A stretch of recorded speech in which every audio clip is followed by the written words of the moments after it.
بالله من الشيطان الرجيم. بسم الله الرحمن الرحيم.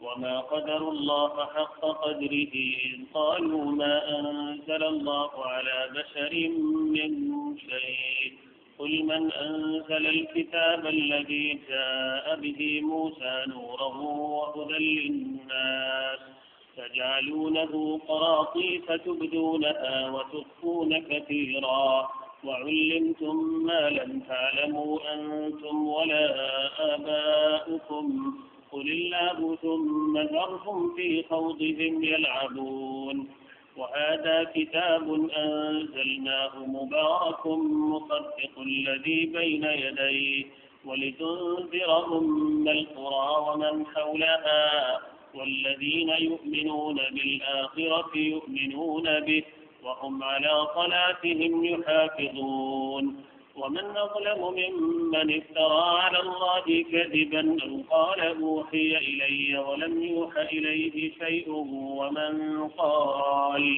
ومن قال سأنزل مثل ما أنزل الله ولو ترى إذ الظالمون في غمرات الموت والملائكة باسطوا أيديهم أخرجوا أنفسكم اليوم تجزون عذاب الهون بما كنتم تقولون على الله غير الحق وكنتم عن آياته تستكبرون ولقد جئتمونا فرادا كما خلقناكم أول مرة وتركتم ما خولناكم وراء ظهوركم وما نرى معكم شفعاءكم الذين زعمتم أنهم فيكم شركاء لقد تقطع بينكم وضل عنكم ما كنتم تزعمون.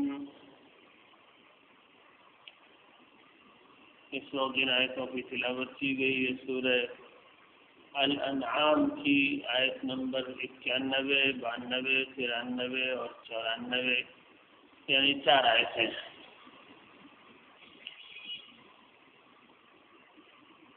قریباً 2 ماہ کے عرصے کے بعد آج درس کی اس مجلس میں حاضری ہو رہی ہے. سورہ انعام کی آیات کی تشریح کا سلسلہ چل رہا تھا، اور جب سورہ انعام کی تشریح شروع ہوئی تھی تو اسی وقت یہ بات تذکرے میں آئی تھی کہ سورہ انعام کا اصل موضوع توحید، اللہ تعالیٰ کی اکیلی لا شریک الوہیت اور ربوبیت کا اعلان، اور اس بات کہ اکیلا وہی بندوں کا مالک اور رب ہے اور وہی عبادت کے لائق ہے. بندوں کو اپنی ساری شخصیت کے ساتھ اور پوری مرضی اور ارادے کے ساتھ اپنے آپ کو اس کا غلام اور بندہ بنا دینا چاہیے، اور اس کے علاوہ ہر ایک کی الوہیت اور مالکیت سے انکار کر دینا چاہیے. یہی وہ دعوت تھی جو مکی عہد میں شروع ہوئی تھی رسول اللہ صلی اللہ علیہ وسلم کے اوپر. اور سورہ انعام جو مکی عہد کی آخری صورت ہے، تو چونکہ مکی عہد کا اختتام سورہ انعام پر ہو رہا تھا، لہذا توحید کی دعوت بھی بڑی وضاحت کے ساتھ اور تکمیلی شان کے ساتھ سورہ انعام میں آ گئی ہے. اس سے پچھلی مجلس میں جن آیات کی تشریح کی گئی تھی اس میں حضرت ابراہیم علیہ السلام کی دعوت اور اپنی قوم کے اوپر ان کی طرف سے حجت تمام کرنے والا وہ واقعہ ذکر میں آیا تھا، جس میں انہوں نے آسمان کے تاروں کی طرف اشارہ کر کے ایک ایک کو ڈوبنے والا اور اللہ کی مرضی کا پابند ثابت کیا تھا، اور سب کے معبود ہونے اور سب کی عبادت کرنے سے صاف انکار کر دیا تھا. اور اپنی قوم کے ساتھ وہ ایک عجیب و غریب قسم کی ان کی جو گفتگو مناظرانہ ہوئی ہے، اس میں وہ درجہ بدرجہ اس قوم کے سارے معبودوں کا انکار کرتے گئے، یہاں تک کہ ان کو لا کر انہوں نے اللہ تعالیٰ کی اکیلی ربوبیت کی چوکھٹ پر کھڑا کر دیا اور اعلان کر دیا وَجَّهْتُ وَجْهِيَ لِلَّذِي فَطَرَ السَّمَاوَاتِ وَالْأَرْضَ حَنِيفًا. وما انا من المشرکین، میں نے تاروں کو بھی دیکھ لیا، چاند کو بھی دیکھ لیا، سورج دیوتا کو بھی دیکھ لیا، اللہ تعالیٰ کے حکم کے سامنے سب کو سر جھکانا پڑتا ہے، سب ڈوب گئے اپنے اپنے وقتوں پر، ڈوبنے والا مالک اور خدا نہیں ہو سکتا۔ میں نے تو اپنے آپ کو یکسو کر لیا، سب کی طرف سے منہ موڑ لیا اور اکیلے اللہ کے در سے اپنی لو لگا لی، اور میں مشرک نہیں ہوں۔ بس پھر کیا تھا، پوری قوم کی طرف سے مناظرے اور حجت بازی اور لڑائی اور جھگڑا شروع ہو گیا، اور حضرت ابراہیم علیہ السلام نے صاف صاف کہہ دیا، تم مجھے ان سب سے ڈراتے ہو اور خود نہیں ڈرتے کہ اللہ تعالیٰ کی ناشکری کرتے ہو اور اس کے ساتھ دوسروں کو شریک ٹھہراتے ہو، بتوں سے مجھے ڈراتے ہو اور اللہ سے نہیں ڈرتے۔ اور پھر حضرت ابراہیم علیہ السلام نے جب توحید اور اللہ تعالیٰ کی عبودیت اور بندگی اور استقامت اختیار فرمائی، اور اس کے راستے میں دنیا میں جو آزمائشیں آئیں ان کو صبر اور برداشت کے ساتھ برداشت کیا، اور اللہ تعالیٰ کے در سے منہ نہیں موڑا اور اس کی عبودیت کے عہد پر وہ قائم رہے، تو کیا ہوا؟ پھر اللہ تعالیٰ نے ان کا اجتباء فرمایا، اللہ تعالیٰ نے ان کو منتخب فرما لیا اپنی رحمتوں اور برکتوں کے لیے، اور ان کو دنیا کی امامت کا مقام عطا فرمایا۔ اور اس سلسلے میں اللہ تعالیٰ کی سنت اکثر و بیشتر یہ ہے کہ جب اللہ تعالیٰ کسی کو چن لیا کرتا ہے تو اس کی نسلوں میں برکتیں جاری فرما دیتا ہے۔ یہ اللہ کی سنت ہے کہ جب دین کی امامت کے لیے وہ کسی کو چنتا ہے تو پھر نسلوں میں وہ امامت چلتی ہے، اور کوئی ایک ہوتا ہے جو بہت غیر معمولی اللہ تعالیٰ سے عہد وفا نبھاتا ہے، تو بعد والوں کو بھی اس درجے کے عہد وفا کو نبھائے بغیر بھی اللہ تعالیٰ ان کے ساتھ ان کو شامل کر دیا کرتا ہے۔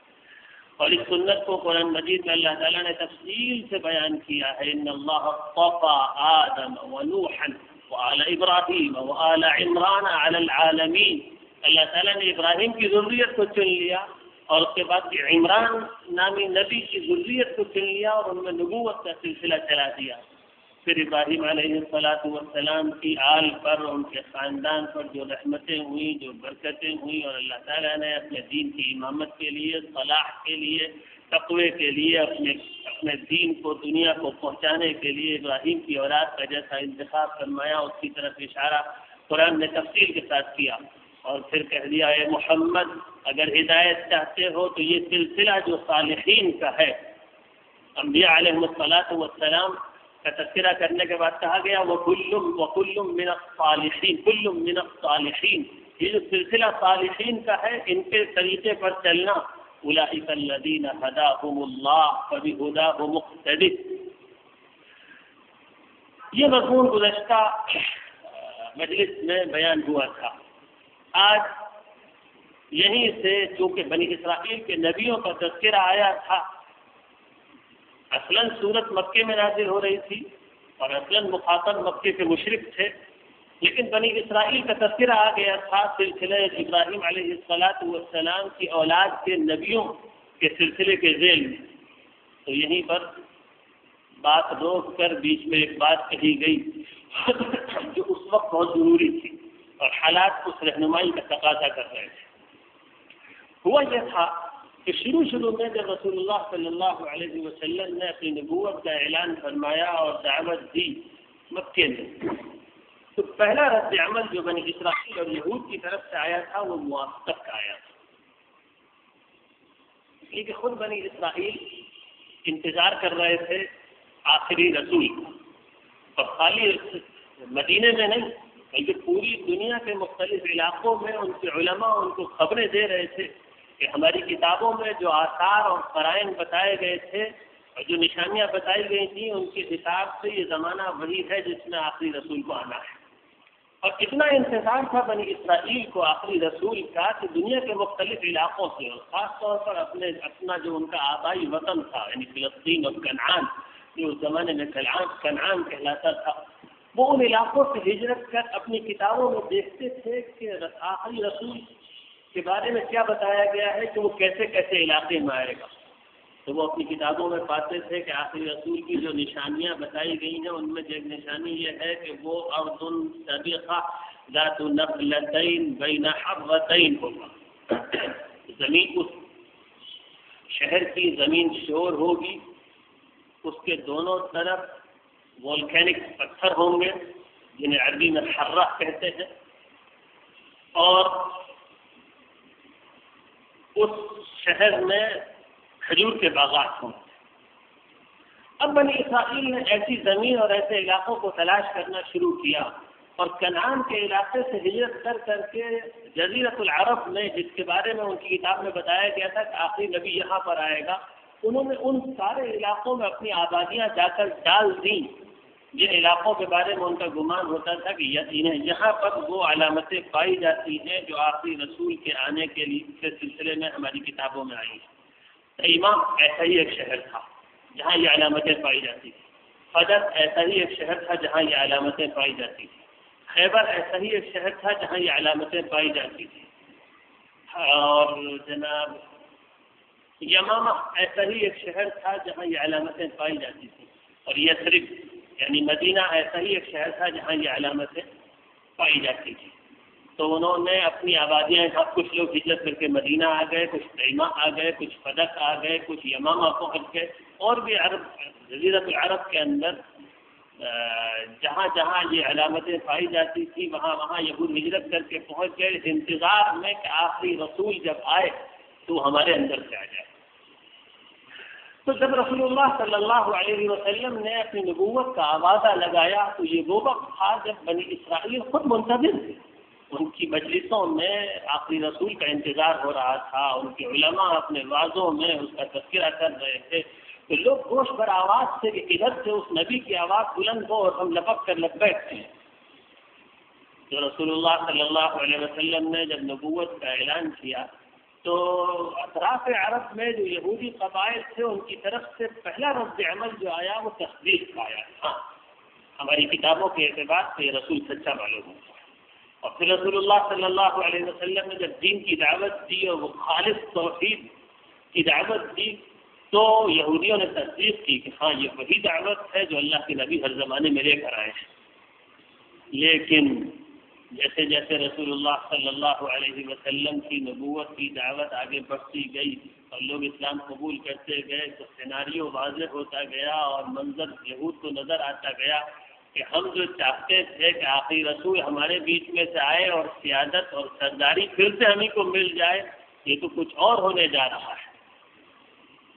یہ تو رسول عربی رسول ہے، اس کے آس پاس جو لوگ تیزی سے آ رہے ہیں اور جو حلقہ بن رہا ہے وہ بنی اسرائیل کا نہیں بن رہا، بلکہ ایسا معلوم ہوتا ہے کہ اللہ تعالیٰ کی طرف سے امامت اب بنی اسماعیل کو منتقل ہو رہی ہے، اور دھیرے دھیرے وہ جو کیفیت تھی بنی اسرائیل کی طرف سے تصدیق کی وہ کم ہونی شروع ہوئی، یہاں تک کہ حسد کی وجہ سے بنی اسرائیل کے علماء دھیرے دھیرے پوزیشن انہوں نے بدل دی اور انہوں نے پھر یہ پوزیشن اختیار کر لی کہ رسول اللہ صلی اللہ علیہ وسلم کے مخالفوں اور دشمنوں کی پیٹھ ہمارے لگے صحیح کہتے ہو، تمہاری بات صحیح، یہ غلط کہتے ہیں۔ یہ سورہ انعام جب نازل ہوئی ہے تو یہ وہ وقت آ گیا تھا کہ بنی اسرائیل اب تصدیق نہیں کرتے تھے، شروع میں تصدیق کرتے تھے، اور شروع میں جب قرآن اترتا تھا تو قرآن یہ کہہ کے اترتا تھا کہ اگر تم کو یقین نہیں آتا ہے تو بنی اسرائیل کے علماء سے پوچھ لو، وہ تصدیق کریں گے۔ مکے کی شروع کی صورتوں میں یہ آیتیں اترتی، پوچھ لو بنی اسرائیل کے علماء سے، بنی اسرائیل تمہاری شہادت دیں گے۔ لیکن آخر میں مکے کے عہد کے آخر کی جو صورتیں سامنے آتی ہیں تو اس وقت تک بنی اسرائیل نے پھر سے کفر کی پوزیشن اختیار کر لی ہے، اور اب ہمیں یہ نظر آتا ہے کہ مکے ہی کی صورتوں میں قرآن مجید یہ کہتا ہے کہ وہ لوگ پکے کافر ہو گئے جنہوں نے مشرکین کی پیٹھ تھپتھپائی اور ان کی تائید کی، اور کہا أَلَمْ تَرَ إِلَى الَّذِينَ أُوتُوا نَصِيبًا مِنَ الْكِتَابِ يُؤْمِنُونَ بِالْجِبْتِ وَالطَّاغُوتِ وَيَقُولُونَ لِلَّذِينَ كَفَرُوا هَؤُلَاءِ أَهْدَىٰ مِنَ الَّذِينَ آمَنُوا سَبِيلًا۔ اب بنی اسرائیل نے اپنا وزن مشرکین کے پلے میں ڈال دیا ہے۔ وہ لوگ جن کو کتاب کا کچھ حصہ دیا گیا ان کو دیکھو، ان کا حال یہ ہو گیا ہے کہ پکا شرک اور کفر ان کو پسند آتا ہے، اور وہ کفار کے بارے میں کہتے ہیں کہ مسلمانوں سے تو یہ زیادہ ہدایت یافتہ ہے۔ اسی صورتحال میں جبکہ یہود نے رسول اللہ جھوٹ بول کر اپنی کتاب کی شہادتیں، اپنی کتاب کی گواہیاں چھپا کر رسول اللہ صلی اللہ علیہ وسلم کو جھوٹ بول بول کر گمراہ قرار دینا اور آسمانی علم کی روشنی میں ان کی تقلید کرنا، یہ موقف یہود نے اختیار کر لیا تھا۔ اسی وقت یہ آیت نازل ہوئی کہ بنی اسرائیل یہ کہنے لگے ہیں کہ اللہ تعالیٰ نے کسی پر کوئی کتاب نہیں اتاری۔ اور یہ کیوں کہنے لگے ہیں؟ اصل میں عرب کے مشرکین جو تھے ان کے پاس تو آسمان کی کوئی کتاب تھی نہیں، آسمان کا علم تھا نہیں، ان کو شیطان نے پٹی پڑھا دی تھی کہ رسول اور ہمارا جیسا انسان یہ کیسے ہو سکتا ہے؟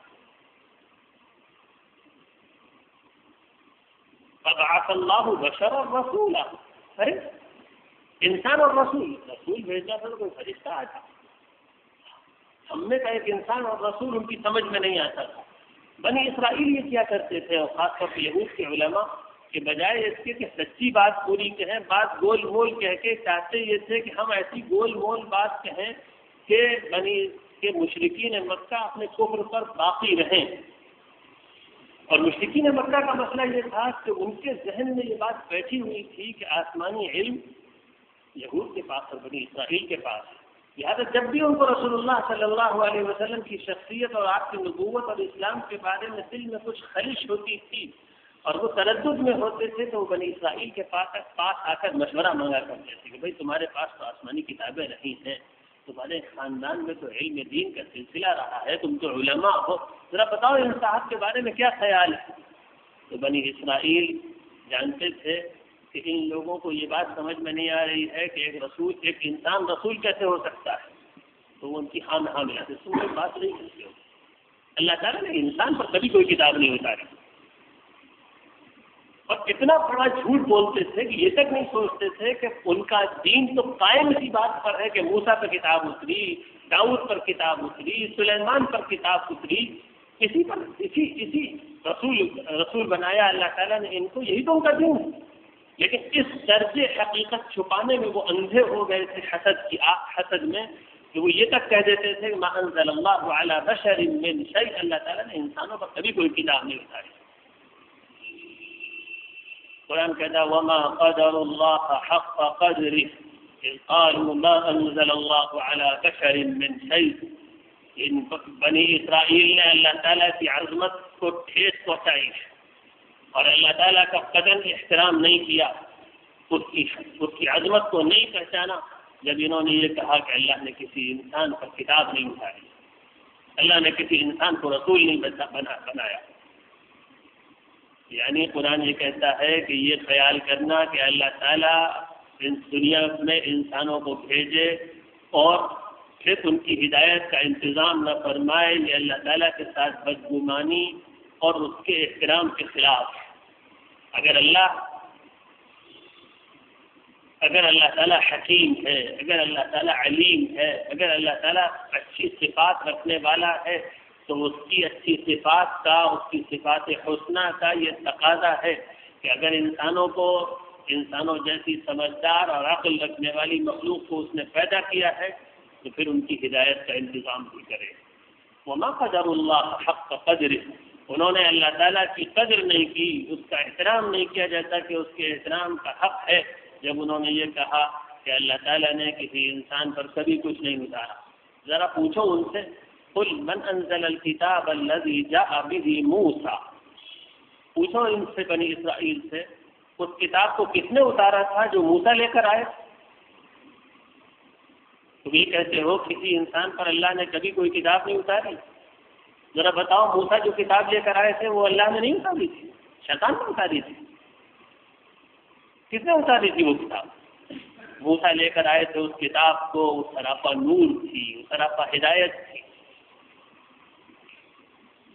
اب جب بنی اسرائیل کا تذکرہ چھڑ گیا اور ان کی تلبیس اور دجالیت کا قرآن نے اظہار کر ہی دیا تو ان کا ایک اور پول کھولا، تجعلونہ قراطیس، وہ بنی اسرائیل وہ حق کے دشمنوں، تم پر اللہ نے کتاب اتاری، موسیٰ کتاب لے کر آئے، سراپا نور اور ہدایت تھی وہ کتاب، تم نے اس کے ٹکڑے ٹکڑے کر رکھے، تم نے اس کو ورقوں میں الگ الگ بانٹ رکھا ہے، ایک جگہ تم اس کو جمع نہیں کرتے تاکہ جو سا تاش کا پتا جس وقت سامنے پھینکنے تمہاری مصلحت کا تقاضا ہو اس وقت وہ سا ورق سامنے کر دو۔ یہ ہے فتویٰ۔ تجعلونہ قراطیس، تم نے اس کو الگ الگ کارڈوں میں لکھ رکھا، تبدونہا وتخفون کثیرا، تھوڑا سا دکھاتے ہو اور باقی چھپائے بیٹھے رکھتے ہو. وعلمتم ما لم تعلموا انتم ولا آباؤکم، کیسے نہ چھپے ہو، اللہ تعالیٰ نے تم کو وہ علم دیا تھا جو اس سے پہلے نہ تمہارے پاس تھا نہ تمہارے آبا و اجداد کے پاس. کس نے اتاری تھی وہ کتاب جو موسیٰ کے پاس آئی تھی؟ قل اللہ، اے محمد یہ نہیں بولیں گے، یہ حق چھپانے والے لوگ ہیں، جواب نہیں دیں گے، منہ چھپا کے بیٹھے رہیں گے تاکہ حق نہ کھل جائے. خود ہی کہہ دو اللہ ہی نے اتاری تھی، موسیٰ والی کتاب تھی اور اللہ ہی نے اتاری ہے یہ والی کتاب تھی. ثم ذرهم في خوضهم يلعبون، پھر ان ملعونوں اور محروموں اور بد کرداروں کو ان کی مستیوں میں کھیلنے اور مست رہنے دیں، ان سے بحث مت کرو. وهذا كتاب انزلناه مبارك مصدق الذي بين يديه، اور یہ کتاب ہم نے اتاری ہے محمد تمہارے پاس، بڑی برکت والی، مبارک، یہ کتاب ہم نے اتاری ہے محمد تمہارے پاس، سراپا برکت ہے یہ کتاب. قرآن نے اللہ تعالیٰ نے اس کتاب کی خاص صفت بیان کی، وَهَذَا كِتَابٌ أَنزَلْنَاهُ مُبَارَكٌ، یہ کتاب ہم نے اتاری ہے مبارک بنا کر.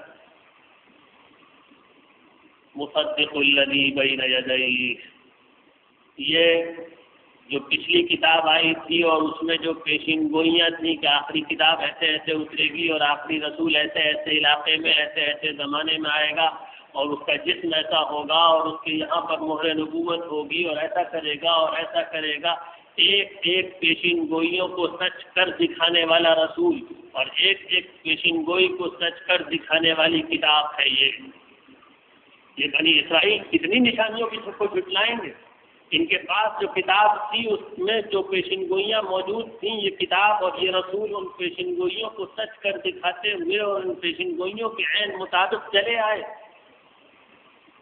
پھر بھی یہ نہیں مانتے.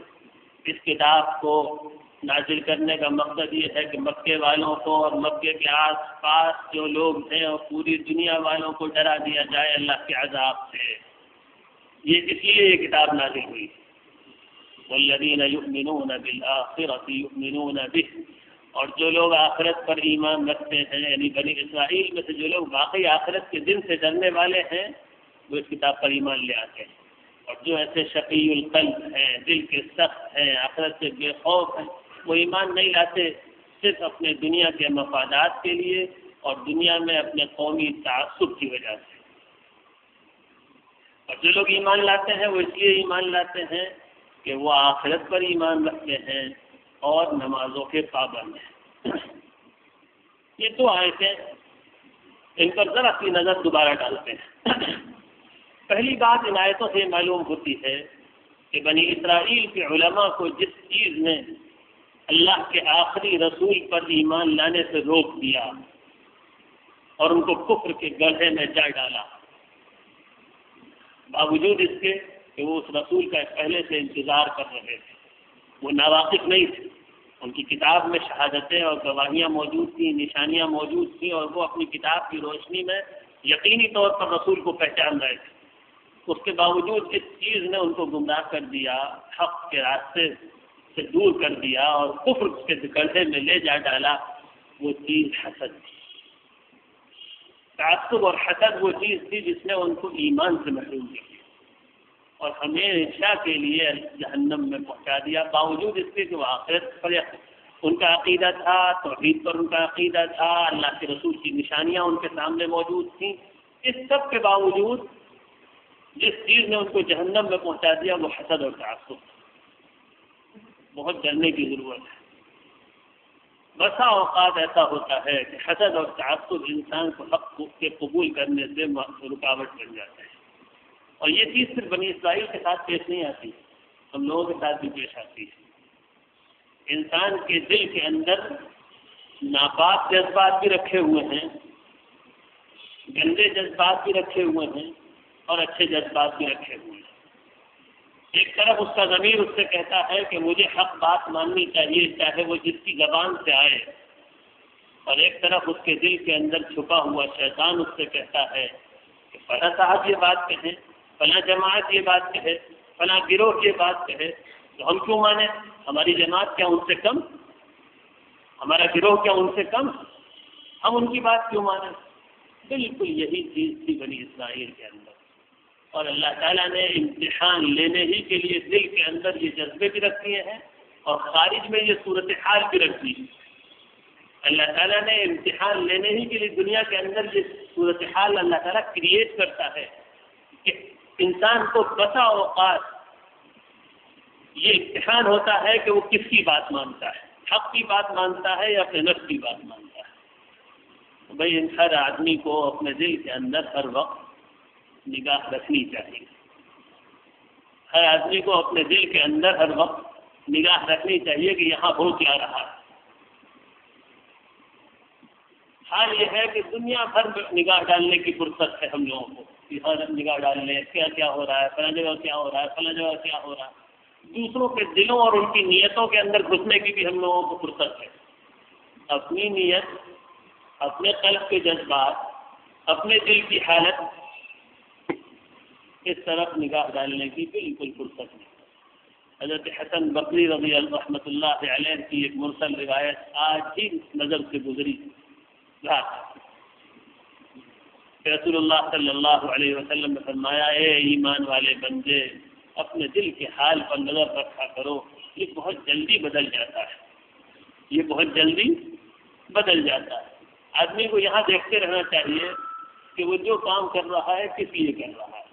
میں یہ چیز قبول کر رہا ہوں کیا صرف اس لیے قبول کر رہا ہوں کہ میرا بھائی کہہ رہا ہے، میرا دوست کہہ رہا ہے، میری جماعت کہہ رہی ہے، اور یہ چیز میں چھوڑ رہا ہوں، نہیں قبول کر رہا، صرف اس لیے نہیں قبول کر رہا کہ میری جماعت نہیں کہہ رہی ہے، فلاں لوگ ہیں، یہ فلاں لوگ ہیں، فلاں جماعت ہے، فلاں حلقہ۔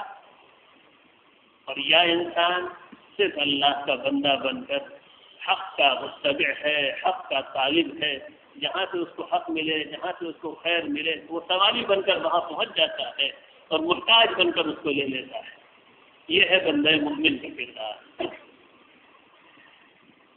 دوسری چیز جو اس وقت اس میں بہت غور طلب ہے بڑی، اللہ تعالیٰ اس سے فائدہ اٹھانے کی توفیق عطا فرمائے۔ قرآن مجید میں کئی جگہ، قرآن مجید میں اللہ تعالیٰ نے اپنی اس کتاب کو مبارک کہا، وَهَذَا كِتَابٌ أَنزَلْنَاهُ مُبَارَكٌ۔ یہ کتاب بڑی برکت والی ہے، اس کے حروف میں برکت، اس کی دعوت میں برکت، اس کے معنی میں برکت۔ جو اس سے جڑ جائے اس نے گویا اپنے آپ کو برکت کے سورس سے جوڑ لیا۔ اب اس کی ذات میں برکت ہوگی، اس کی اولاد میں برکت ہوگی، اس کے مال میں برکت ہوگی، اس کے دین میں برکت ہوگی،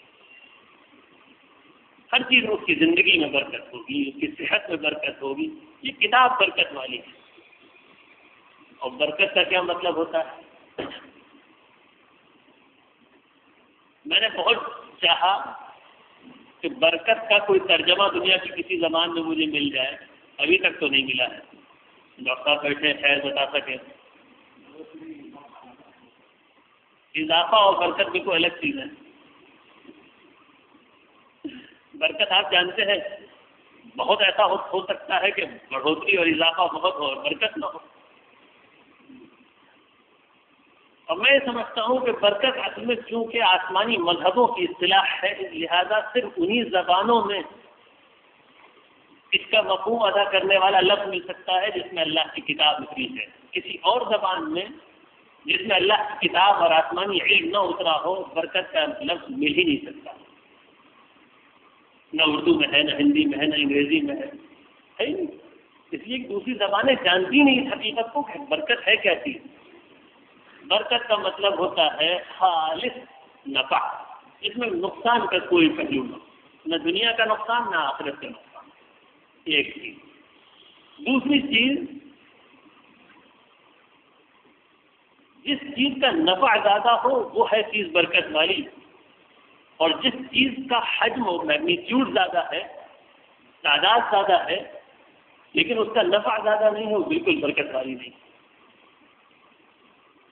مثلا رسول اللہ صلی اللہ علیہ وسلم کی ذات کو اللہ نے بابرکت بنایا تھا، تو متواتر روایات ہیں اور آپ کی زندگی میں 50 مرتبہ اس طرح کا واقعہ ہوا کرتا تھا کہ اتنا سا پانی ہے، آپ صلی اللہ علیہ وسلم نے اس میں اپنا لعاب ڈال دیا، پورے لشکر نے وضو کر لیا۔ ایک ہنڈیا میں کھانا ہے، آپ صلی اللہ علیہ وسلم نے اس میں لعاب ڈال دیا، 60 آدمیوں نے کھانا کھا لیا، ہنڈیا بھری کی بھری رہ گئی۔ یہ چیز مقدار چاہے زیادہ نہ ہو، نفع زیادہ ہو، اور نفع بھی وہ خالص جس میں نہ دنیا کا کوئی نقصان ہو نہ آخرت کا کوئی نقصان ہو، ایسا خالص نفع اور وہ بھی زیادہ، یہ ہے برکت۔ وَهَذَا كِتَابٌ أَنزَلْنَاهُ مُبَارَكٌ، یہ کتاب ہے برکت والی، یہ ہم نے اتاری ہے کتاب ہے مبارک برکت والی۔ اور برکت کیسے ہوتی ہے؟ ایک روایت میں آتا ہے کہ اللہ کے رسول صلی اللہ علیہ وسلم نے بکری میں برکت بتائی ہے کہ بکری میں اللہ تعالیٰ نے برکت رکھی۔ اللہ اکبر، ذرا سا سوچیے اور حسابی اور ریاضی کے ذہن سے سوچیے، سال بھر میں بکری کتنے بچے دیتی ہے؟ 2، ایک مرتبہ دیتی ہے۔ اور سال میں کتے کے یہاں کتنے بچے ہوتے ہیں؟ 6، 8، 7 اور 2 مرتبہ ہوتے ہیں۔ ہندوستان میں روزانہ کتنی بکری کٹتی ہے؟ لاکھوں، اور سال میں صرف 2 بچے ہوتے ہیں۔ اللہ نے اس میں برکت رکھی ہے۔ میتھمیٹکس کے حساب سے تو اب تک بکری کی نسل ختم ہو جانی چاہیے، صرف 2 بچے ہوتے ہیں۔ اور کتے کے یہاں اتنی برکت ہونی چاہیے تھی کہ ہم لوگوں کو شہر چھوڑ کے بھاگنا پڑتا کہ اب تو جگہ نہیں بچی ہوئی۔ ماشاء اللہ کتے ٹی وی نہیں دیکھتے جس سے ان کے یہاں برتھ کنٹرول کو ہم روایت دے سکیں۔ اخبار پڑھتے ہوتے کتے تو ان کے یہاں کچھ آبادی کم ہو جاتی۔ اخبار اتنی مبارک چیز ہے کہ جس جانور نے اخبار پڑھنا شروع کر دیا اس کی تعداد کم ہو جاتی ہے اپنے آپ۔ اتنی مبارک چیز ہے اخبار۔ اور اللہ تعالیٰ نے بکری میں برکت رکھی ہے، لاکھوں کٹتی ہے، صرف 2 سال میں پیدا ہوتے ہیں، اس کی تعداد کتوں سے کہیں زیادہ ہے۔ کتے کے یہاں سال میں 12 بچے ہوتے ہیں، 14 ہوتے ہیں، 16 ہوتے ہیں، اور اس کی تعداد باوجود اس کے کوئی اس کو کھاتا نہیں، کوئی کہیں کاٹا نہیں جاتا، اور اس کے باوجود اس کی تعداد کم۔ یہ ہے برکت۔ اللہ تعالیٰ نے جس چیز میں برکت رکھی بالکل کوئی انداز نہیں کیا جا سکتا کہ کہاں سے اس کا نفع پیدا ہو رہا ہے، کہاں سے اللہ تعالیٰ اس کی تعداد کو برقرار رکھے ہوئے کہاں سے کیا آ رہا ہے پتہ نہیں، لیکن برکت موجود ہے اور نظر آ رہی ہے۔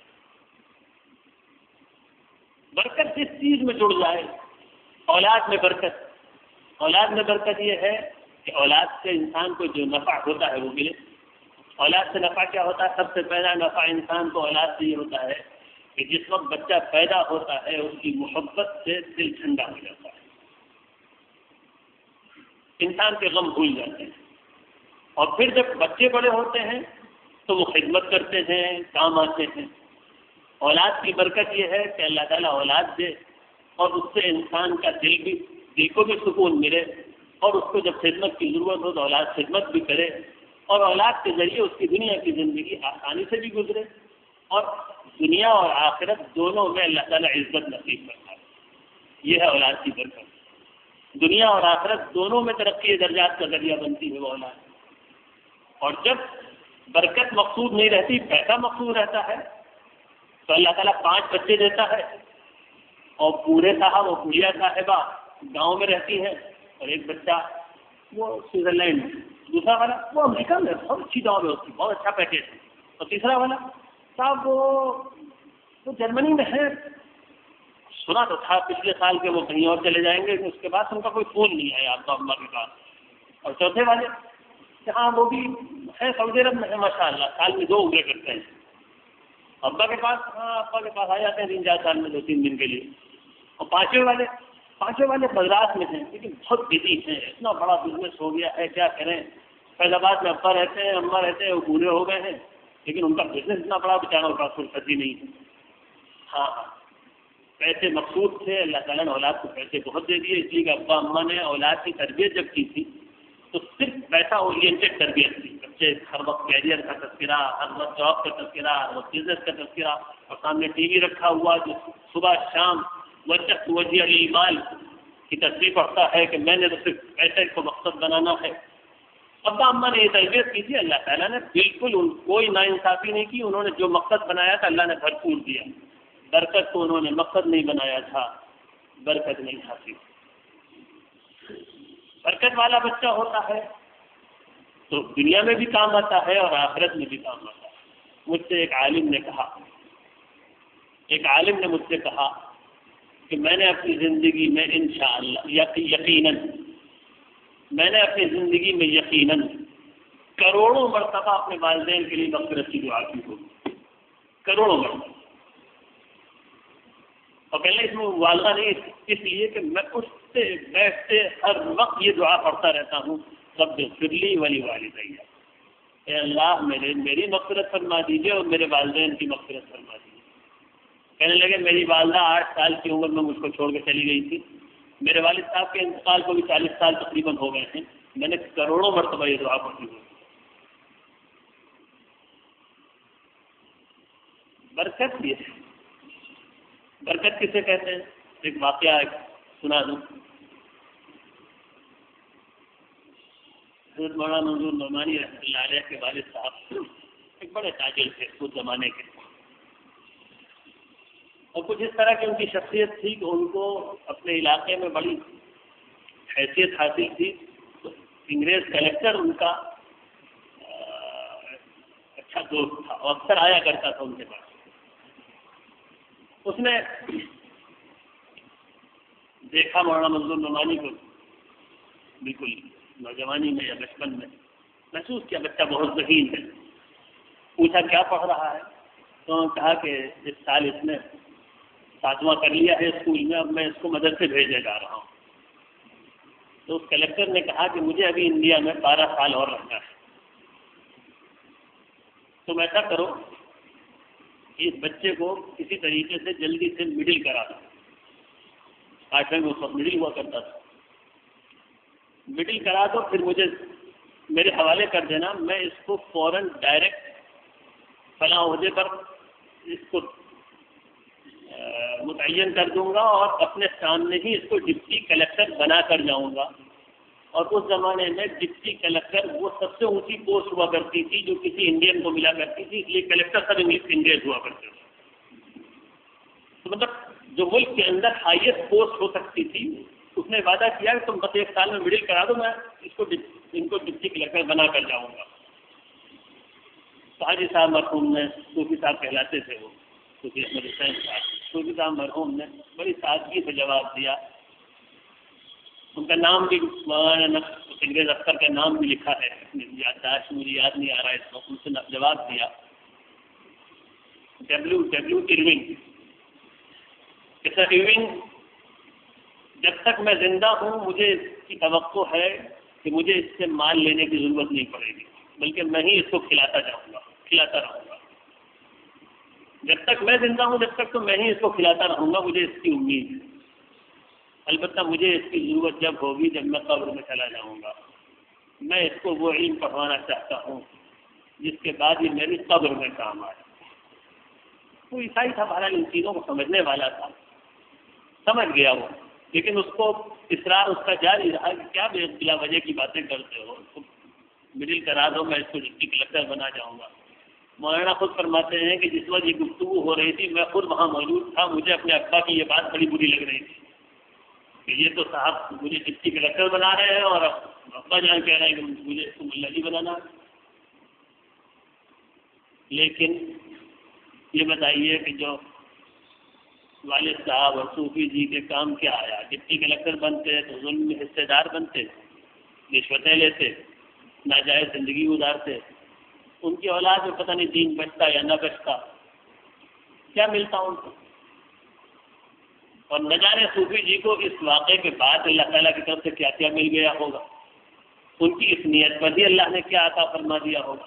اور اس کے بعد میں نے جو کچھ بھی دین کی خدمت کی، جو نمازیں پڑھی، جو ذکر کیا، جو تلاوت کی، سب کا ثواب بہت مل رہا ہے. اور پھر دنیا میں بھی اللہ تعالیٰ نے ان کو ایسی سعادت مند اولاد دی، ایسی سعادت مند اولاد دی کہ فرمایا کرتے تھے بڑھاپے میں، بھائی ہم تو جاہل آدمی ہیں، جو جاہل ہوتا ہے، جو کمزور ہوتا ہے، وہ جلدی چل پڑتا ہے، اس لیے ہم تو رات میں 2 ہی بجے اٹھ جاتے ہیں۔ تو بھی فرمایا کرتے تھے کیونکہ جو کمزور ہوتا ہے جلدی چل پڑتا ہے، اس لیے ہم تو رات میں 2 ہی بجے اٹھ جاتے ہیں۔ اور رات میں 2 بجے جب وہ تہجد کے لیے اٹھا کرتے تھے تو جتنے بیٹے تھے اس پر اکتفا نہیں ہوتا تھا کہ ان کو وضو کرانے کے لیے کوئی ایک اٹھے۔ ان کے ساتھ 3 بیٹے رہتے تھے، تینوں اٹھتے تھے ابا کو وضو کرانے کے لیے، کیونکہ ایک وضو کرا نہیں سکتا، ایک کرا سکتا تھا وضو، لیکن سعادت مندی کا اظہار دیکھیے کہ اس وقت تینوں اٹھیں گے، ابا کو وضو کرائیں گے، پھر ان میں سے 2 کو توفیق ہوا کرتی تھی، وہ تہجد کے لیے کھڑے ہو جاتے تھے، اور ایک اس میں سو جایا کرتے تھے یہ کہہ کر کہ فجر سے آدھا گھنٹے پہلے مجھے بھی اٹھا دینا۔ پھر ایک بشارت ان کو ہوئی، رسول اللہ صلی اللہ علیہ وسلم تشریف لائے اور ان کو پوری بات سنا دوں۔ مولانا نے لکھا ہے اپنے والد صاحب کے انتقال پر القرآن میں مضمون لکھا، اس میں لکھا مولانا نے کہ والد صاحب کا معمول روزانہ رات کو کھڑے ہو کر 10,000 مرتبہ درود شریف پڑھنے کا تھا، ہمیشہ روزانہ رات کو کھڑے ہو کر آپ رسول اللہ صلی اللہ علیہ وسلم کی خدمت میں 10,000 مرتبہ درود شریف پڑھنے کا روز کا معمول تھا۔ ایک دن فرمایا کہ میں کھڑے ہو کر درود شریف پڑھ کر فارغ ہی ہوا تھا کہ مجھے کھڑے کھڑے ایک اونگ سی آ گئی، اور اسی عالم میں میں نے دیکھا کھڑے کھڑے کہ رسول اللہ صلی اللہ علیہ وسلم تشریف لائے ہیں، اور آپ نے مجھے 2 رکابیاں دی، ایک رکابی چاندی کی اور ایک رکابی مٹی کی، رکابی پلیٹ کو کہتے ہیں، اور خود فرمایا اور اس کا مفہوم یہ بتا گئے کہ چاندی والی رکابی کا مطلب ہے، اس کی تعبیر ہے دین، اور مٹی والی رکابی کی تعبیر ہے دنیا۔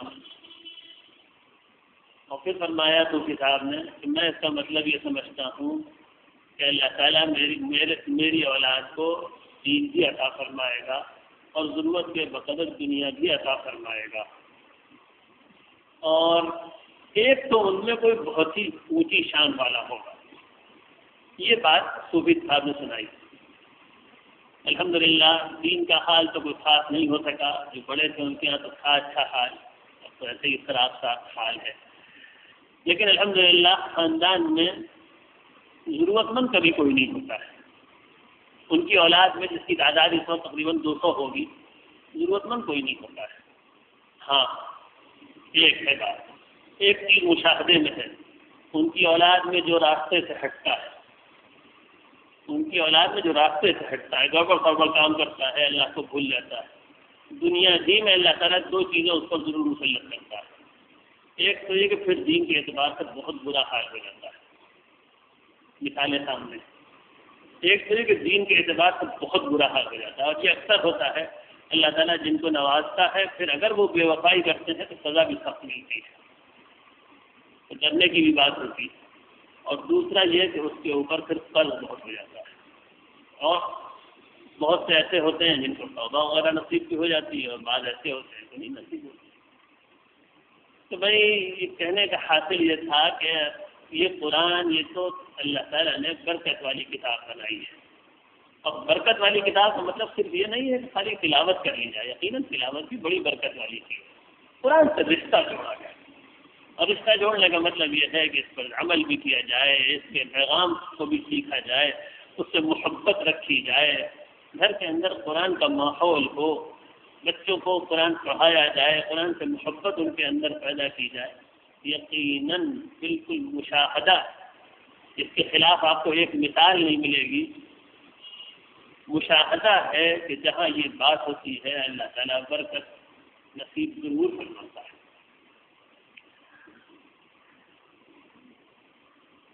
ومن أظلم ممن افترى على الله كذبا أو قال أوحي إلي ولم يوحى إليه شيء۔ یہ اب بات گفتگو کرو پھر قریش کی طرف آ گیا، ان کے بارے میں کہا گیا ان سے بڑا ظلم کرنے والا اور کون ہوگا جو اللہ کے اوپر جھوٹی باتیں گڑھتے ہیں۔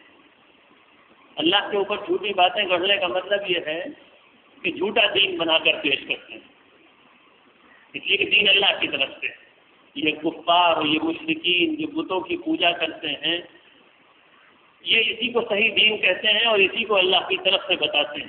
جھوٹ. ان سے کوئی پوچھے کہ تمہارے پاس کسی رسول کا پہنچایا ہوا ہے یہ دین؟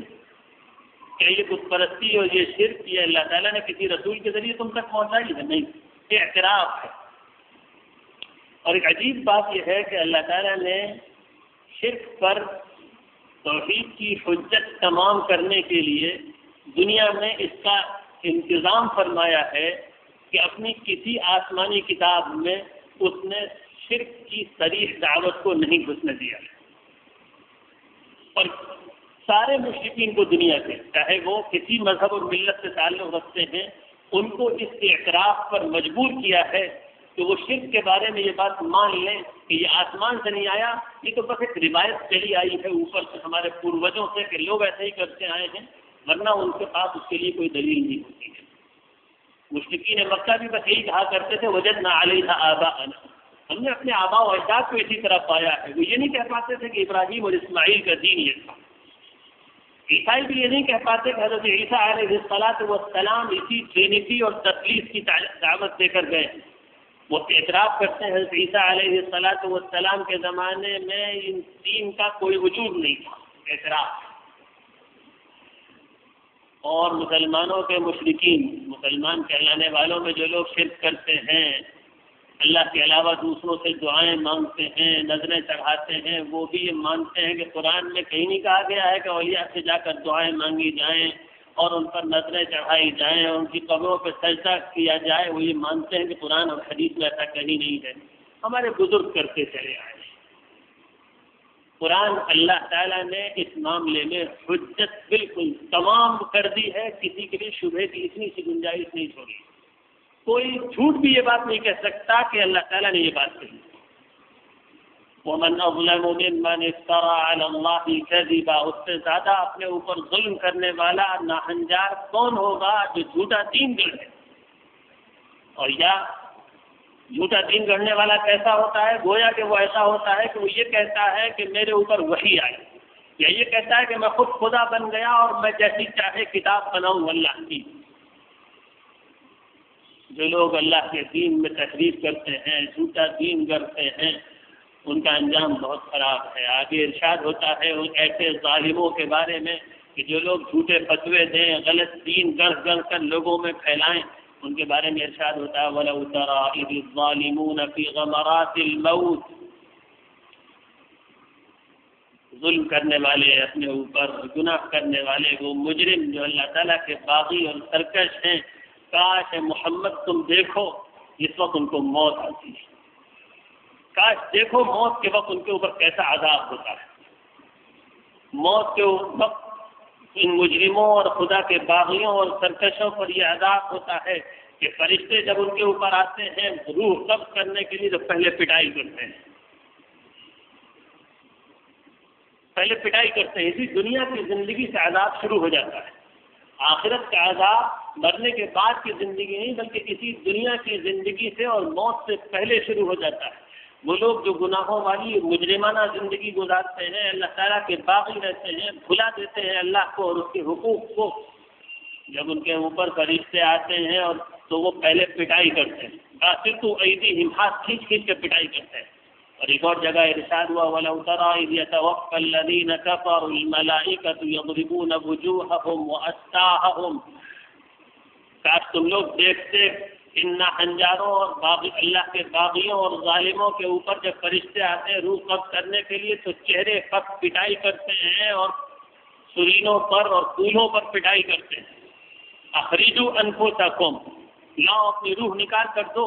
الیوم تجزون عذاب الہون، آج تم کو ذلیل کرنے والا اور رسوا کرنے والا عذاب دیا جائے گا، اس لیے کہ تم اللہ تعالیٰ کے اوپر جھوٹ گڑھتے تھے اور اللہ کے دین سے مستکبر ہو کر تکبر کے ساتھ عقل کے ساتھ منہ موڑ لیا کرتے تھے. کیا مطلب ہے تکبر کے ساتھ منہ موڑ لیا کرتے تھے؟ انسانوں کی ایک بڑی آبادی ایسی ہوتی ہے کہ وہ اللہ کے دین کی دعوت کے ساتھ سے جب منہ موڑتی ہے اور اس سے بے تعلقی اختیار کرتی ہے تو صرف یہی نہیں کہ غفلت کرتی ہے بلکہ اپنے آپ کو بہت بڑا بھی سمجھتی ہے. سب بیوقوفوں کے کام، ہم ان سب چکروں میں نہیں پڑتے. تکبر کے ساتھ، استکبار کے ساتھ اللہ کے دین سے بے تعلقی، ایسے لوگوں کا انجام یہ ہے کہ ان کا عذاب موت سے پہلے سے ہی شروع ہو جاتا ہے۔ بے شمار حدیثوں میں رسول اللہ صلی اللہ علیہ وسلم نے بتایا ہے کہ کس کس طریقے سے مرنے سے پہلے سے ہی عذاب شروع ہو جاتا ہے۔ ابن کثیر رحمۃ اللہ علیہ نے اپنی تفسیر میں لکھا ہے کہ متواتر احادیث ہیں اس سلسلے میں کہ مرنے سے پہلے ہی سے عذاب شروع ہو جاتا ہے۔ ایک حدیث میں آتا ہے کہ رسول اللہ صلی اللہ علیہ وسلم نے فرمایا، جب کسی ایمان والے اللہ کے نیک بندے کو موت آتی ہے تو فرشتے آتے ہیں، سلام کرتے ہیں، السلام علیکم، اور اللہ تعالیٰ کا سلام پہنچاتے ہیں، تمہارے رب نے تمہیں سلام پہنچایا ہے، اور اس کو وہ جنت دکھا دیتے ہیں جو اس کے لیے سجا کر تیار کی گئی ہے، یہ ہے تمہاری جنت، اور اس کے بعد اس کی روح قبض کرتے ہیں، اور روح قبض کرنے میں اتنی بھی تکلیف نہیں ہوتی جتنی کہ چونٹی کے کاٹنے میں ہوتی ہے۔ اور اس کے برخلاف جو اللہ کے بندے اور بندیاں اللہ کو ناراض کرنے والی زندگی گزارتی ہیں اور اس سے بے پرواہ ہو کر رہتے ہیں اور اللہ تعالیٰ کی نافرمانیوں کے ساتھ اس دنیا سے جاتے ہیں، ان کا حال ایسے خدا کے باغیوں کا حال یہ ہوتا ہے کہ جب فرشتے آتے ہیں تو سب سے پہلے کہتے ہیں تم پر لعنت ہو، اور اس کے بعد پٹائی شروع کرتے ہیں، اور اس کے بعد اس شخص کو جہنم میں اس کا جو ٹھکانہ ہے وہ دکھا دیا جاتا ہے کہ یہ جو آگ بھڑک رہی ہے اور یہ جو فرشتے کوڑے اور خنجر لیے تیار کھڑے ہوئے ہیں، یہ ہے تمہارا انجام، اور اس کے بعد بڑی سختی کے ساتھ اس کی روح قبض کرتے ہیں، اور اسی کا نتیجہ ہے کہ اللہ کے نیک بندوں کا حال یہ ہوتا ہے موت کے وقت بالکل 100% کہ عین موت کے وقت ان کے چہرے پر مسکراہٹ ضرور ہوتی ہے۔ جو چاہے دیکھیے اللہ کے وہ نیک بندے جنہوں نے بالکل خالص پاک صاف زندگی گزاری، گناہوں سے بچتے ہوئے، اللہ کو راضی کرتے ہوئے، اس کی عبادت کے اہتمام کے ساتھ جنہوں نے زندگی گزاری، جن کا دینی حال واقعتاً کچھ ممتاز حد تک بہتر ہو، 100% یہ بات ہے کہ جو لوگ ان کے پاس موت کے وقت ہوتے ہیں وہ شہادت دیتے ہیں کہ بالکل اطمینان کے ساتھ مسکراتے ہوئے دنیا سے رخصت ہوئے، بلکہ بہت سو کے ساتھ تو یہ بھی ہوتا ہے کہ ان کی موت کا وقت اللہ تعالیٰ بڑا مبارک رکھتے ہیں۔ شریک ابن عبداللہ النخعی ایک بڑے محدث اور بزرگ گزرے ہیں، ان کی موت اس طرح ہوئی کہ مسجد نبوی میں سجدے میں گئے اور سجدے ہی میں رہ گئے، اور ایک دو نہیں بے شمار۔ ہمارے حضرت مولانا علی میاں رحمۃ اللہ علیہ کی وفات اس طرح ہوئی، جمعے کا دن تھا، غسل فرمایا، حجامت بنوائی، ناخن کٹائے، قرآن مجید مانگا، سورہ یاسین شروع کی، بیٹھے چلے مبارک موت، جمعے کا دن، رمضان کا جمعہ، نہا کے دھو کے اپنے معمولات سے فارغ ہو کے تہجد بھی پڑھی اس دن، آدھا جسم اس شخص کا مفلوج ہے، اور نہ ایک روزہ اس پر قضا تھا، نہ ایک نماز اس پر قضا تھی، اور نہ تہجد کا اور تراویح کا اس کا ناغہ ہوتا تھا، وہی معمول سوا پارہ سننے کا جو صحت کے عالم میں تھا، آدھے مفلوج جسم کے ساتھ بھی اللہ تعالیٰ اس کو توفیق دیتا تھا اس بندے کو یہ کہ وہ تراویح بھی پڑھتا تھا اور صبح کو تہجد بھی پڑھتا تھا۔ توفیق کا معاملہ ہے، توفیق ہے، ہم جیسوں سے صحت میں نہیں ہوتا۔ اب جب اٹھتے ہیں یہ ہو رہا ہے اور سنی ہو رہا ہے اور سنا ہو رہا ہے، اور ان بوڑھوں کے ساتھ نہیں ہوا کرتا تھا۔ صرف توفیق کا اللہ کی طرف سے معاملہ ہے، جس کو چاہتے ہیں راستہ کھول دیتے ہیں، چلا آتا ہے، جس کو چاہتے ہیں راستہ نہیں کھولتے، چاہنے کے باوجود نہیں بڑھ پاتا۔ اللہ وَلَقَدْ جِئْتُمُونَا فُرَادَىٰ كَمَا خَلَقْنَاكُمْ أَوَّلَ مَرَّةٍ، او ظالموں، او مجرموں، تم آؤ گے، تم چلے آئے ہمارے پاس اکیلے اکیلے، بڑے جتھے تھے تمہارے پاس، بڑا پیسہ تھا، بڑا مال اور دولت تھا، بڑی حکومتیں تھیں، بڑی فوجیں تھیں، تمہارے ایک اشارے پہ ہزاروں دوڑتے تھے، دنیا میں تمہارے دشمن تمہارے ڈر سے کانپا کرتے تھے، تم چلے آئے اکیلے تنے تنہا ہمارے پاس، تم چلے آئے ہمارے پاس تنہا، وَلَقَدْ جِئْتُمُونَا فُرَادًا۔ اللہ تعالیٰ نے ماضی کے الفاظ میں کہا، وہ جیسے کہ ایک منظر دکھا رہا ہے اللہ تعالیٰ، دیکھو یہ ظالم خدا کے مجرم اس کی عدالت میں کھڑے ہوئے ہیں اور اللہ تعالیٰ فرما رہا ہے وَلَقَدْ جِئْتُمُونَا فُرَادًا، تم سب چلے آئے اکیلے اکیلے میرے سامنے، كَمَا خَلَقْنَاكُمْ أَوَّلَ مَرَّةٍ، جیسا کہ ہم نے تم کو اکیلا پیدا کیا تھا کہ اکیلے پیدا ہوئے تھے، آج اکیلے ہمارے پاس چلے آئے۔ وَتَرَكْتُم مَّا خَوَّلْنَاكُمْ وَرَاءَ ظُهُورِكُمْ، اور ہم نے جو تم کو مال اور دولت اور عزت اور آبرو اور دنیا میں حیثیت اور عہدہ اور طاقت اور تمطراق دیا تھا، سب چھوڑائے۔ وَمَا نَرَىٰ مَعَكُمْ شُفَعَاءَكُمُ الَّذِينَ زَعَمْتُمْ أَنَّهُمْ فِيكُمْ شُرَكَاءُ، اور او مشرکو، تم جو سمجھتے تھے کہ فلاں صاحب ہماری سفارش کر دیں گے اور فلاں بزرگ بچا لیں گے اور فلاں صاحب بچا لیں گے، آج تو کوئی نہیں دکھ رہا، تمہارا کوئی سفارشی نظر نہیں آ رہا، کہاں چلے گئے سب؟ وَمَا نَرَىٰ مَعَكُمْ شُفَعَاءَكُمُ الَّذِينَ زَعَمْتُمْ أَنَّهُمْ فِيكُمْ شُرَكَاءُ، تمہارے ساتھ تمہارے وہ سفارشی جن کو تم یہ کہتے تھے کہ تمہارے بارے میں وہ ہمارے شریک ہیں، وہ سفارش کر دیں گے، آج کوئی نظر نہیں آ رہا۔ لَقَدْ تَقَطَّعَ بَيْنَكُمْ، آج سارے رشتوں کی رسیاں کاٹ دی گئی، سارے تعلقات توڑ دیے گئے، قیامت کے دن سارے تعلقات توڑ دیے جائیں گے۔ اور قرآن مجید نے تو صاف صاف کہا ہے يود المجرم لو يفتدي من عذاب يومئذ ببنيه وصاحبته وأخيه وفصيلته التي تؤويه ومن في الأرض جميعا۔ اس دن مجرم یہ تمنا کرے گا کہ جہنم کے عذاب سے اگر بچ سکے تو اپنے بچوں کو جہنم میں ڈال کر بچ جائے۔ اس دن مجرم یہ تمنا کرے گا کہ اگر اپنے بچوں کی بلی چڑھا کر بھی بچ سکے جہنم کے عذاب سے تو اپنے بچے کو جہنم میں ڈال کر بچنا چاہے گا، اپنی بیوی کو جہنم میں ڈال کر بچنا چاہے گا، پیشکش کرے گا اللہ تعالیٰ سے، میری بیوی کو ڈال دیجیے مجھے چھوڑ دیجیے، میرے بچوں کو ڈال دیجیے مجھے چھوڑ دیجیے، میری ماں کو جس کی گود میں میں نے آنکھ کھولی اور جس نے مجھے اپنے سینے سے چمٹا کے رکھا اس کو ڈال دیجیے مجھے چھوڑ دیجیے۔ یہ قیامت کے دن کا حال ہوگا۔ لقد تقطع بینکم، تمہارے بیچ کے سارے رشتے کاٹ دیے گئے۔ وضل عنکم ما کنتم تزعمون، اور جو دنیا میں بڑے بڑے تم دعوے کیا کرتے تھے کہ ہم ایسے ہیں اور چنی ہیں اور چنا ہیں، سب کھو گیا، سب کھو گیا، کچھ نہیں آیا یہاں پر تھا۔ اللہ تعالیٰ غور کرنے کی، سبق حاصل کرنے کی توفیق عطا فرمائے۔ ان آیتوں کا خاص سبق آخرت کی فکر ہے، ان آیتوں کا خاص سبق آخرت کی فکر ہے۔ وَلَقَدْ جِئْتُمُونَا فُرَادًا، اکیلے پہنچ جائیں گے ہم سب اللہ کے سامنے، نہ مال ساتھ میں ہوگا نہ جتھا ساتھ میں ہوگا۔ حدیث میں آتا ہے کہ رسول اللہ صلی اللہ علیہ وسلم نے فرمایا، انسان کی جب موت آتی ہے تو اس وقت اس کے پاس تین چیزیں ہوتی ہیں۔ نمبر ایک، اس کا جتھا ساتھ ہوتا ہے، بچے ساتھ ہوتے ہیں، لڑکے ساتھ ہوتے ہیں، خاندان ساتھ ہوتا ہے۔ نمبر دو، اس کا مال ساتھ ہوتا ہے، بہت پیسے ہیں، بہت بڑا خاندان ہے، کوئی بات اگر ذرا سی بھی پیش آ جائے تو پورا خاندان جمع ہو جائے گا، بہت طاقت والے ہیں اور پیسے بھی بہت ہیں۔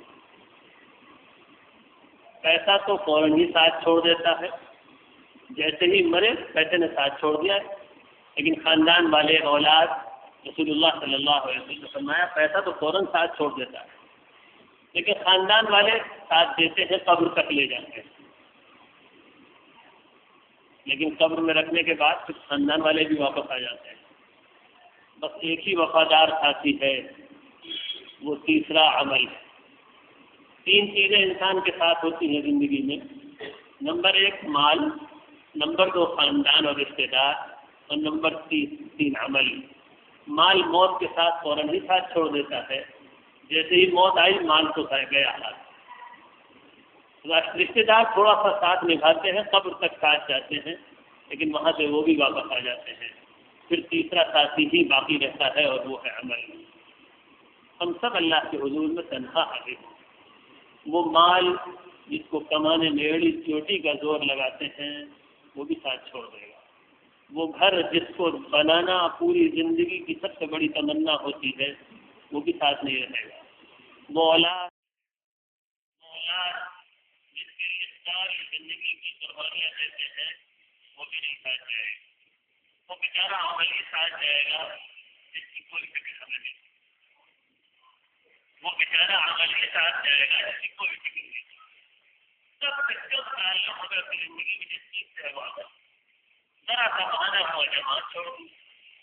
لیکن اور تلاوت ان چیزوں کی بخیر اس زمانے میں ماڈرن زمانے میں کہاں گنجائش تھی. اب تو بہت ماڈرن لوگ سارا 3 گھنٹے کا ٹائم مولانا رات کو اور 2 گھنٹے کا ٹائم ٹی وی پہ جاتا ہے تو خدا کی کتاب کو اور تلاوت کو اور ذکر اور تسبیح اور دعا اور مناجات اور اشراق اور یہ سب کو بے وقتوں کی باتیں ہیں. اگر کوئی ان باتوں کو عوام میں کرے تو لوگ ہمارے جیسے اللہ روشن خیال لوگ کہیں گے سب یہ دوسری آدمی کے زمانے میں اشراق اور توحید کی باتیں کرتا ہے. اب تک ماڈل نام ہے ہمیں تو صرف مولیا اور سیمینار چاہیے دین کے نام پر.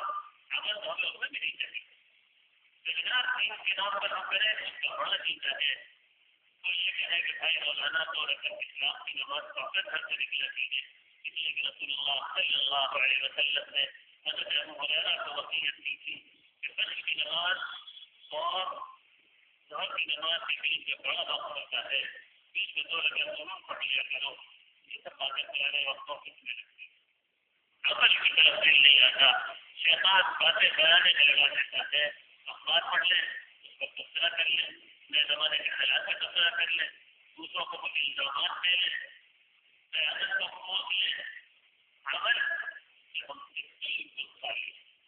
گناہوں سے بچنے کی کوئی فکر نہیں.